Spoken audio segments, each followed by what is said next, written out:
Hey guys, welcome back to Crazy Gamer Games and Model Making. How's it going? It is track day 2, and we have glued on all the horns, as you can see, the guide horns. And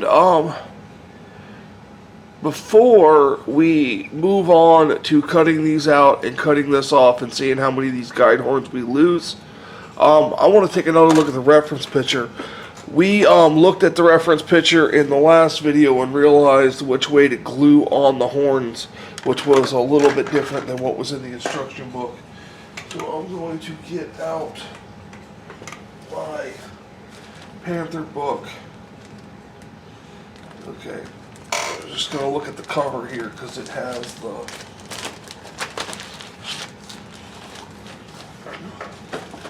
Now, if you take a look here, it's going to be a glossy picture. Let's see how they're all glossy. Let's find a picture of that track again, of the actual vehicle.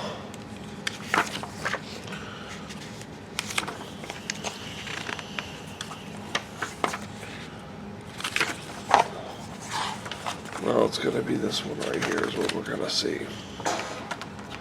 If you take a look here, you can see that the guide horns are intact.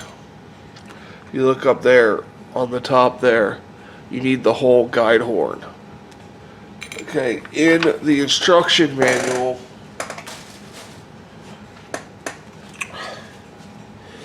it appears that it is telling you to remove the top end of this guide horn, which would be correct in a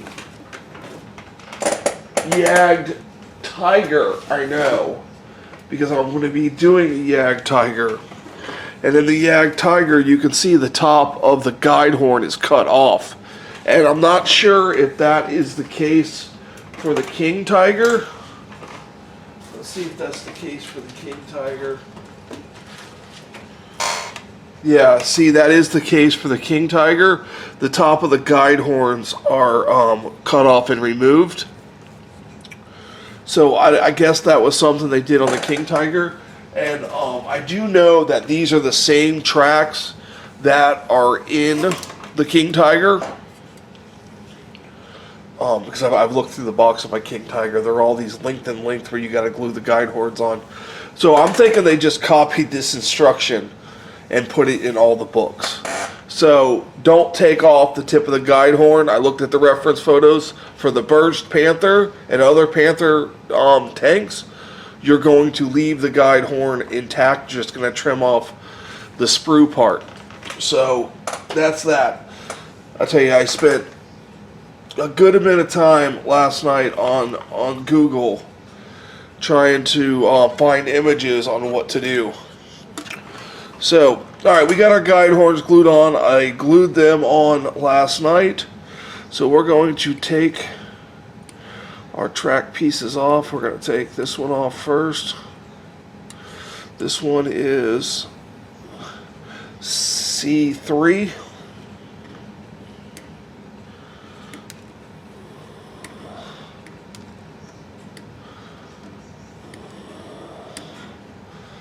And while it is, let me just get some, I'm sorry for the camera back, guys.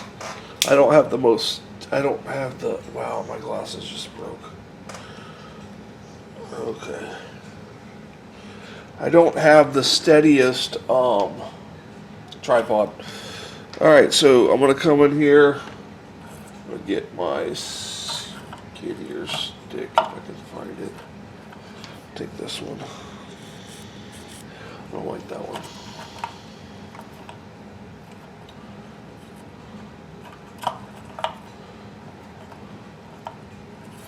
Okay, this one it is.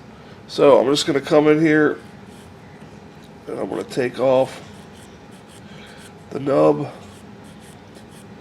These are just cheap modeling sticks. Get off of, I think they're Durastand. Get them at a hobby store off the internet. For my snippers, I use the Tamiya They make two. They make a Tamiya, the 123 clippers, and then they make a generic pair. And I've had the generic pair forever, and I use them for cutting them off the sprue, and then I use the 123s for only trimming up the nibs on the part after I cut it out, which is new to me. I've always cut the part off the sprue as close as I could to the part, and I never understood that it tears the plastic, and it shows underneath the paint. So now I try to leave a little bit to sand off or take off with my knife.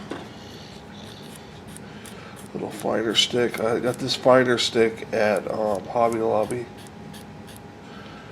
They have a pretty good modeling section at Hobby Lobby, and they sell the Vallejo paints, which my other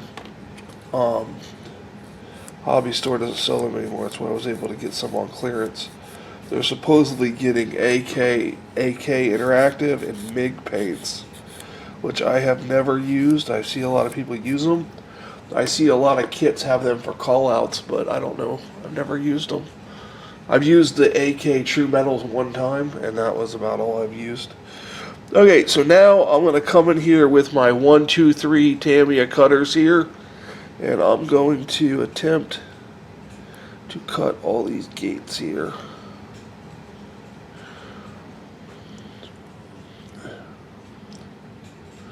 Oh, this is going to be tedious, guys. I'm sorry.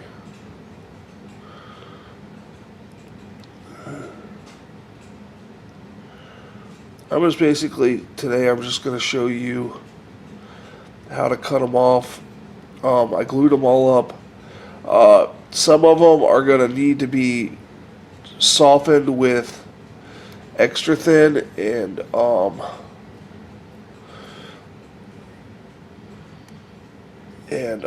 removed and repositioned because of the way that they see. I'm just going in there, and these Tamiya 123 cutters are excellent for this. You can get right up to the guide horn, and it's not tearing the plastic, which I really don't think you're going to see this too much. Well, it looks like these tracks are going to be a 3-part video.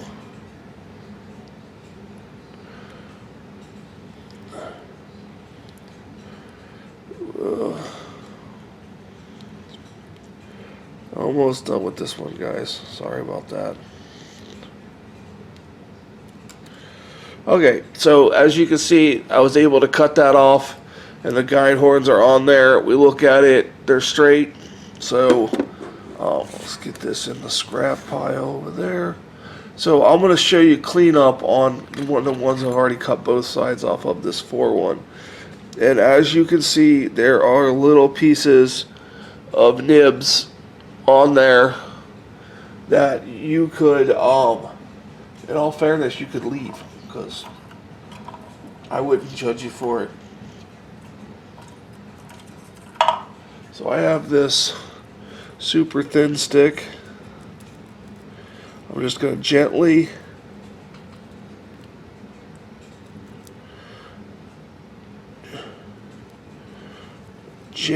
rub it.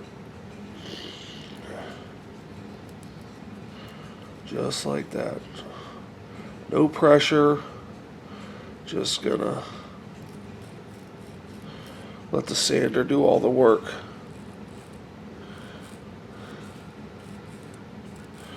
I'll show you what I want to use for the inside. See, the inside ones, I can't really get in there with my sanding stick. So I'm going to show you something here I have. These are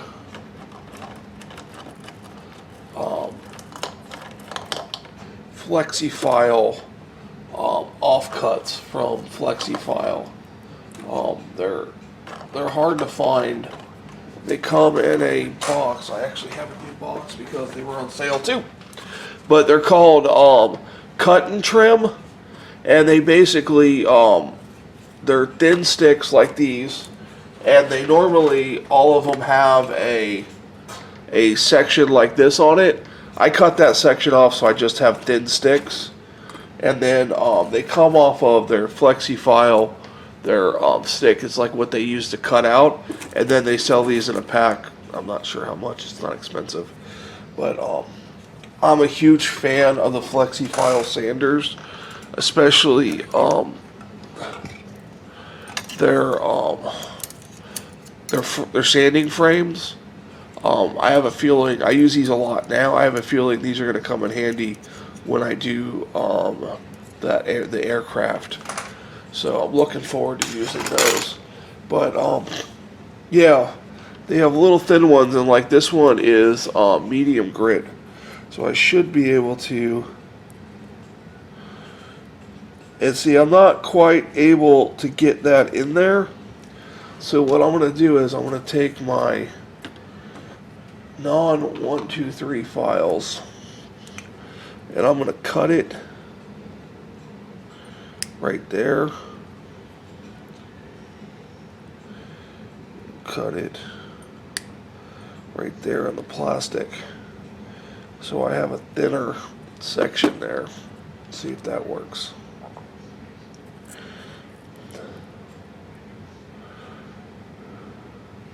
And as you can see, that does work, but that's a ridiculous amount of work. So I'm going to use a file. This is a Citadel file. It comes on a pack of 2. Some people like Citadel, some people don't. I don't have a problem with them. I used to do a lot of their Warhammer stuff. Money don't do it anymore.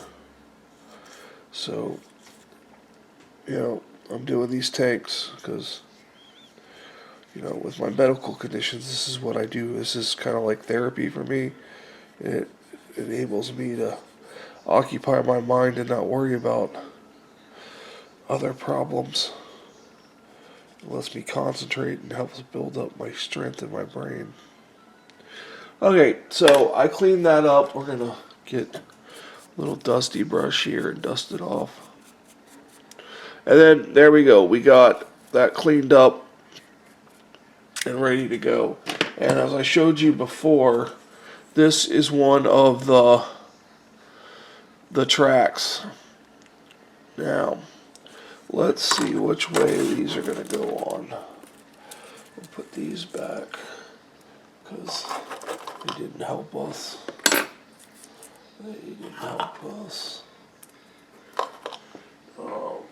Let's take a look at these instructions again here. Now, I know some people build on their instructions. I have tried that, but I normally have them. I have a monitor, a small monitor, like, I don't know, about 6 inches by 4 inches, that I can see the camera on. And normally sitting in front of that is where I have my instructions. But so the sprocket locks in the front up here, and then the idler wheel locks into the back. And if you look at the tank, this is going to go on the tank like this. So it's going to go on the left side of the tank, on the driver's side. So it's going to go like that. So let us see how this is going to look. So if we're looking at this drawing here,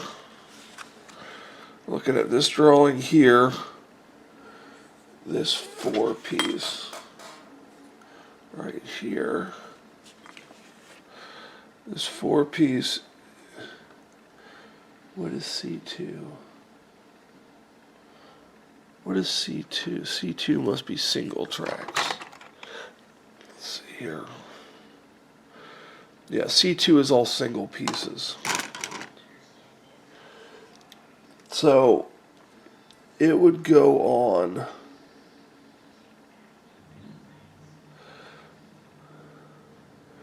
if you look at it, like the sprocket is like this, the bottom of the tracks, the raised section that would contact the ground, goes towards the back. And technically this one would go like about right there. That one would go about right there. And you see how it would go back like that? If we were doing the other side, they would also go towards the back. So the cleat, that's what it's called. I couldn't think of it, sorry. The cleat will go towards the back of the tank. We'll head towards the back of the tank, which makes sense. So, for gripping purposes. Because it's front drive. It's front drive on the sprocket, so it's got a transmission in the front. Still, man, I'm still mad about that transmission gluing that in before I painted it. I could have detailed and weathered it just like I did the engine. It makes me mad that I didn't do that. But the next one, I'm going to get it on the next one. I still haven't decided what my next project's going to be. I'm going to be starting something soon. It might be an aircraft. It might be another tank to go along with this. Because this, believe it or not, this doesn't have a turret. This doesn't have a lot left to do. Once I get the tracks and the rest of the inside done, it's only gonna take me a week to get it done. So I got to pick my next project and get ready on that, because there's a little bit that goes into getting ready for a project. Well, I had intended to show you how this all goes together with the tracks on there, but this video is already 16 minutes long. Basically, I've showed you how to take them off the sprue. Let's just do one more thing here. Let's take off one of these single sections. So I'm going to come in here and I'm going to cut. I'm going to cut them up. Try cutting it apart first, and then I'm going to cut it off the sprue here and see how that does.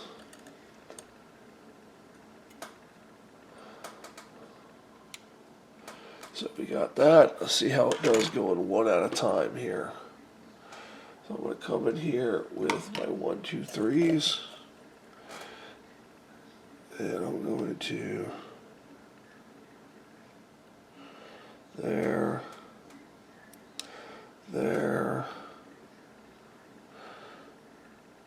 there, there. That one left a huge nib. So, and then I'm going to cut off these nibs right here. And then let's try to clean this up here.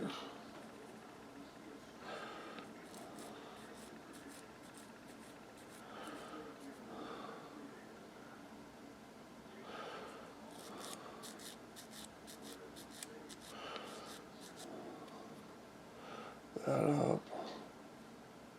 I can get this nib cleaned up here.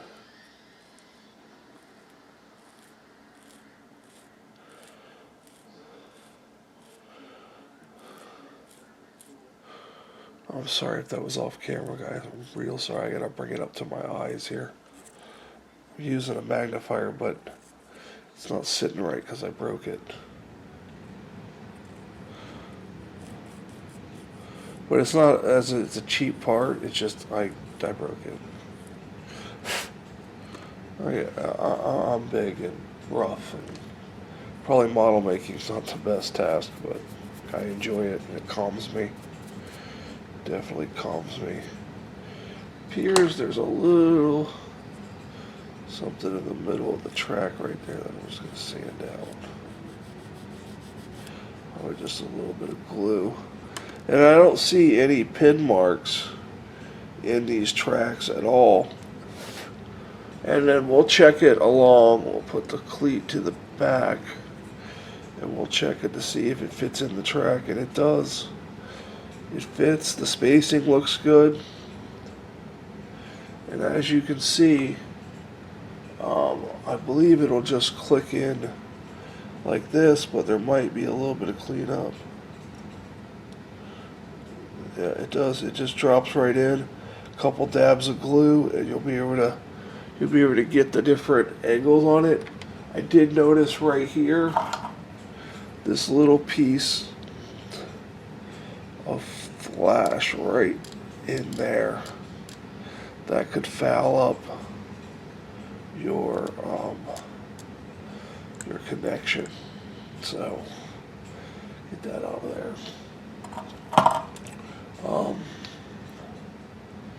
And then that will click in there, and then we'll have some more tracks. So I'm